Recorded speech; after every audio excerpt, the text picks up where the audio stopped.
ನಾನಿವತ್ತು ಹುಣಸೆಹಣ್ಣು ಚಿತ್ರಾನ್ನದ ಗೊಜ್ಜು ಮಾಡ್ತಾಯಿದ್ದೀನಿ. ಅದಕ್ಕೆ ಬೇಕಾಗುವ ಪದಾರ್ಥಗಳು: ಈರುಳ್ಳಿ 4, ಬೆಳ್ಳುಳ್ಳಿ ದೊಡ್ಡದು 1 ಗೆಡ್ಡೆ, ಕಡಲೆಬೀಜ 1 ಕಪ್ಪು, ಉದ್ದಿನಬೇಳೆ, ಕಡಲೆಬೇಳೆ, ಸಾಸಿವೆ, ಉಪ್ಪು, ಸ್ವಲ್ಪ ಸಕ್ಕರೆ, ಎಣ್ಣೆ, ಒಣಮೆಣಸಿನ್ಕಾಯಿ 4, ಟೊಮೆಟೊ 2, ಕೊತ್ತಂಬರಿ ಸೊಪ್ಪು, ಮೆಣಸಿನ್ಕಾಯಿ ಪೇಸ್ಟ್ ಒಂದು 8 ಮೆಣಸಿನ್ಕಾಯಿ, ಹುಣಸೆಹಣ್ಣು ಇಷ್ಟು ತೊಗೊಂಡಿದ್ದೀನಿ. ಅದು ನಾನು ಪೇಸ್ಟ್ ಮಾಡಿ ಇಟ್ಕೊಂಡಿದ್ದೀನಿ. ಹುಣಸೆಹಣ್ಣು, ಕರಿಬೇವು, ಈಗ ಹುಣಸೆ ರಸ. ಇದು ಹುಣಸೆಹಣ್ಣು ಇಷ್ಟು ಎತ್ಕೊಂಡಿದ್ದೀನಿ, ಅದರಲ್ಲಿ ರಸ ಮಾಡಿ ಇಟ್ಕೊಂಡಿದ್ದೀನಿ. ಸ್ವಲ್ಪ ಅರಿಶಿನ, ಮತ್ತು ಇದು ಮೆಂತೆ, ಸಾಸಿವೆ, ಜೀರಿಗೆ ಪುಡಿ. ಈಗ ಗೊಜ್ಜು ಮಾಡೋಕ್ಕೆ ಎಣ್ಣೆ ಹಾಕ್ಕೊತಾ ಇದ್ದೀನಿ. ಈ ಸೌಟಲ್ಲಿ 2 ಸೌಟ್ ಎಣ್ಣೆ ಹಾಕ್ಕೊಳ್ಳಿ. 1 ಕಪ್ಪು ಕಡಲೆಬೀಜ ಫ್ರೈ ಮಾಡಿಕೊಂಡು ಸಪ್ರೇಟಾಗಿ ತೆಗೆದುಬಿಡಬೇಕು, ಇಲ್ಲಾಂದರೆ ಮೆತ್ತಗಾಗ್ಬಿಡುತ್ತೆ ಗೊಜ್ಜೊಳಗಡೆ. ಈಗ ಚೆನ್ನಾಗಿ ಫ್ರೈ ಆಗಿದೆ ಕಡಲೆಬೀಜ. ಒಂದು ಬಟ್ಲಿಗೆ ತಗೊಳ್ಳೋಣ. ಕಡಲೆಬೀಜ ಹುರಿದ್ಬಿಟ್ಟು ಸಪ್ರೇಟಾಗಿ ತಗೋಬೇಕು. ಈಗ ಸಾಸಿವೆ, ಕಡಲೆಬೇಳೆ, ಉದ್ದಿನಬೇಳೆ 1 ಸ್ಪೂನು,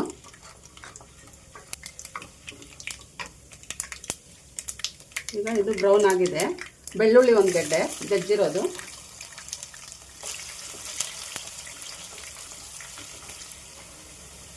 ಈಗ ಕರಿಬೇವು,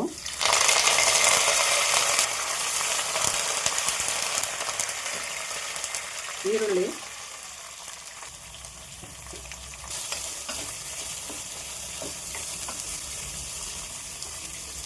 ಮೆಣಸಿನ್ಕಾಯಿ ಪೇಸ್ಟು,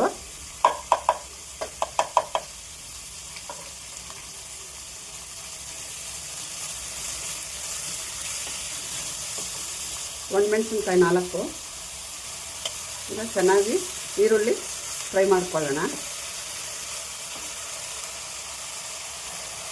ಸ್ವಲ್ಪ ಉಪ್ಪು ಹಾಕ್ತೀನಿ, ಈರುಳ್ಳಿ ಬೇಗ ಫ್ರೈ ಆಗುತ್ತೆ.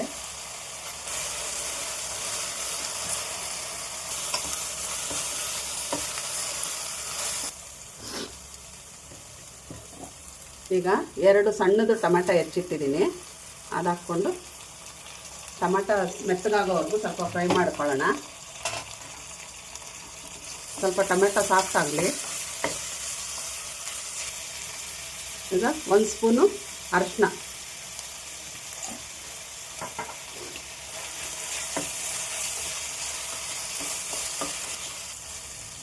ಈರುಳ್ಳಿ ಅರ್ಧ ಫ್ರೈ ಆದಮೇಲೆ 2 ಮೀಡಿಯಮ್ ಟೊಮೆಟೊ ಹಾಕ್ಕೊಂಡಿದ್ದೀನಿ. ಅದು ಚೆನ್ನಾಗಿ ಸಾಫ್ಟ್ ಆಗೋವರೆಗೂ ಸ್ವಲ್ಪ ಹೊತ್ತು ಹಂಗೆ ಬಿಡೋಣ. ಟೊಮೆಟೊ ಸಾಫ್ಟ್ ಆಗಿದೆ. ಈಗ ಜೀರಿಗೆ, ಮೆಂತೆ, ಸಾಸಿವೆ ಪುಡಿ ಮಾಡ್ಕೊಂಡಿದ್ದೀನಿ, ಹುರಿದ್ಬಿಟ್ಟು ಅದು 2 ಸ್ಪೂನ್ ಹಾಕೋಣ.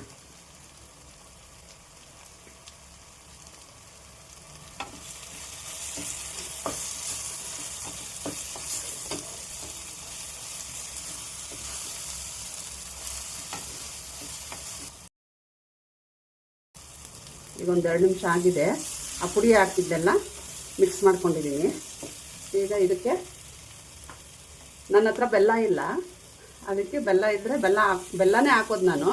ಇಲ್ಲ ಅಂದಿದ್ದಕ್ಕೆ 1 ಸ್ಪೂನ್ ಸಕ್ಕರೆ ಹಾಕಿದ್ದೀನಿ. ಬೆಲ್ಲ ಹಾಕಬೇಕಷ್ಟೇ ಇದಕ್ಕೆ ಮಿಕ್ಸ್ ಮಾಡಿಕೊಂಡು. ಈಗ ಹುಣಸೆ ರಸ ಹಾಕ್ಕೋಬೇಕು.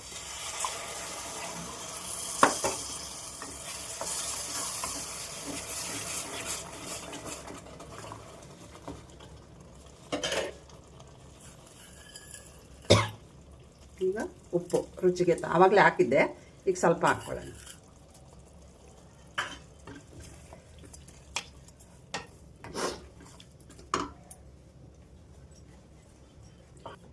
ಈಗ ಹುಣಸೆ ರಸ ಎಲ್ಲ ಹಾಕಿದ್ದೀನಿ.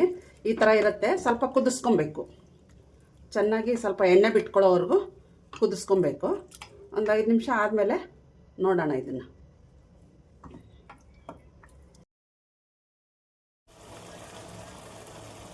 ಈಗ ಹುಣಸೆಹಣ್ಣು ಗೊಜ್ಜು ಆಗಿದೆ, ಚಿತ್ರಾನ್ನದ ಗೊಜ್ಜು ಎಣ್ಣೆ ಬಿಟ್ಕೊಂಡಿದೆ. ಇವಾಗ ಹಿಂಗಾದ್ಮೇಲೆ ಹುಣಸೆಹಣ್ಣೆಲ್ಲ ಚೆನ್ನಾಗಿ ಬೆಂದೈತೆ ಅಂದ್ಬಿಟ್ಟು ಗೊತ್ತಾಗುತ್ತೆ.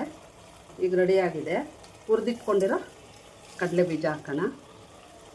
ಕೊತ್ತಂಬರಿ ಸೊಪ್ಪು ಲಾಸ್ಟಲ್ಲಿ ಕೊತ್ತಂಬರಿ ಸೊಪ್ಪು ಹಾಕಬೇಕು. ಈಗ ಹುಣಸೆಹಣ್ಣು ಚಿತ್ರಾನ್ನದ ಗೊಜ್ಜು ರೆಡಿಯಾಗಿದೆ. ಇದನ್ನು ಹುಳಿ ಅನ್ನನೂ ಅಂತಾರೆ, ಹುಳಿ ಅನ್ನದ ಗೊಜ್ಜು ಅಂತಾರೆ.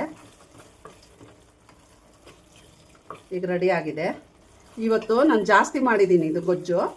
ನೀವು ಬೇಕಾದರೆ ಇದರಲ್ಲಿ ಅರ್ಧ, ನಾನು ಇಂಗ್ರೀಡಿಯೆಂಟ್ಸ್ ಹೇಳಿದ್ದೀನಲ್ಲ ಅದರಲ್ಲಿ ಅರ್ಧ ಮಾಡ್ಕೊಬೋದು ನೀವು ಬೇಕಾದರೆ. ನಾನು ಜಾಸ್ತಿ ಮಾಡಿದ್ದೀನಿ. ಜಾಸ್ತಿ ಮಾಡಿದ್ರೂ ಇಟ್ಕೊಂಡ್ರು ಒಂದು 8 ದಿನ ಇಟ್ಕೊಂಡು ತಿನ್ಬೋದು. 8 ದಿನ ಇಟ್ಕೊಂಡ್ರು ಇನ್ನೂ ತುಂಬ ಚೆನ್ನಾಗಿರುತ್ತೆ. ಈಗ ಗೊಜ್ಜು ರೆಡಿಯಾಗಿದೆ. ಬೇರೆ ಬಟ್ಲಿಗೆ ಹಾಕ್ಕೊಂಡಿದ್ದೀನಿ ಗೊಜ್ಜು. ಈಗ ಅದರಲ್ಲಿ ಅನ್ನ ಕಲಿಸ್ಬಿಟ್ಟು ಸ್ವಲ್ಪ ತೋರಿಸ್ತೀನಿ. ಈಗ ಅನ್ನ ಸ್ವಲ್ಪ ಹಾಕ್ಬಿಟ್ಟು ಕಲಿಸ್ತೀನಿ.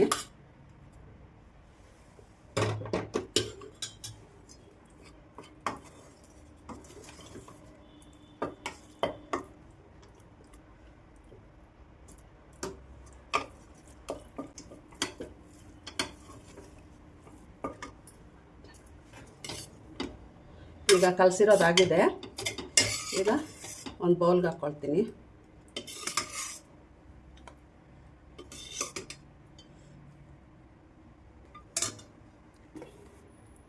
ಈಗ ಹುಣಸೆಹಣ್ಣು ಚಿತ್ರಾನ್ನ ರೆಡಿಯಾಗಿದೆ.